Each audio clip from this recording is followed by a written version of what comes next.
Shalom，平安，各位弟兄姊妹早晨啊！食咗早餐未呢？希望你哋有一個愉快嘅早上。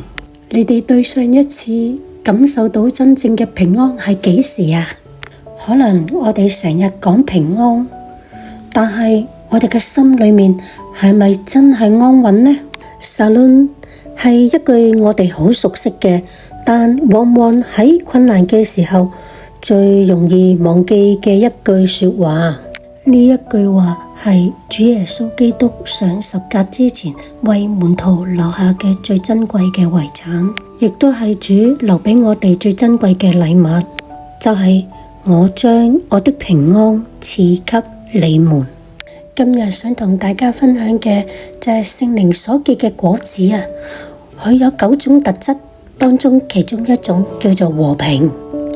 喺加拉太書裏面，聖靈嘅果子係我哋生命成長嘅好重要嘅標記。呢一份和平其實源於喺一位偉大嘅君王，佢就係主耶穌基督，和平之君，亦都係賜平安俾我哋嘅主。約翰福音14章27節，我留下平安給你們，我將我的平安賜給你們，我所賜的不像世人所賜的，你們心裏不要憂愁，也不要膽怯。我哋從經文中睇到，佢所賜嘅唔係世界嗰種短暫嘅安穩，而係能夠醫治人嘅心，甚至超越環境嘅真正平安。所以我哋要時時提醒自己，主嘅醫治同安慰係我哋不斷讚美佢嘅原因。主嘅同在係我哋心靈得平安嘅根源。從經文中睇到，耶穌係非常清楚門徒內心嘅恐懼，佢哋擔心未來，擔心失去咗依靠，擔心自己唔知可以點樣行落去。於是耶穌唔係責備佢哋啊，反而仲好溫柔咁鼓勵佢哋。我將我嘅平安賜俾你哋，我所賜嘅唔似世人所賜嘅。你哋心裏面不要憂愁，亦都不需要膽怯。呢一句唔單止係對門徒講嘅，亦都係對今日嘅你、今日嘅我講嘅。主耶穌基督，佢都知道我哋同樣都會為將來憂慮，都擔心下一步唔知應該點行。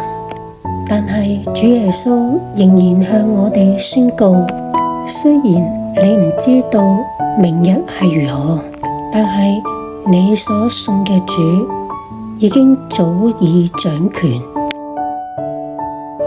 親愛嘅天父，我哋感謝你，感謝你透過你嘅愛子耶穌基督向我哋啟示咗，你就係嗰位和平之君，賜平安嘅主。求你用你嘅聖靈溫柔咁包住我哋，當我哋感到孤單無助無力嘅時候，求你讓我哋可以感受到你嘅溫暖環繞住我哋同接納我哋。求你幫助我哋，無論風浪有幾大，都能緊緊抓住你，認定你係賜平安醫治我哋嘅內心同安慰我哋嘅主。願我哋嘅生命都能夠結出聖靈嘅和平果子，去影響同祝福身邊嘅人。禱告係奉主耶穌基督得勝名求，阿門。好多謝你哋今日一齊聆聽神嘅話語啊！如果你喜歡呢條片，請 like、share 同訂閱啦。我哋下次再一齊讀經禱告啦，願主祝福你哋，拜拜。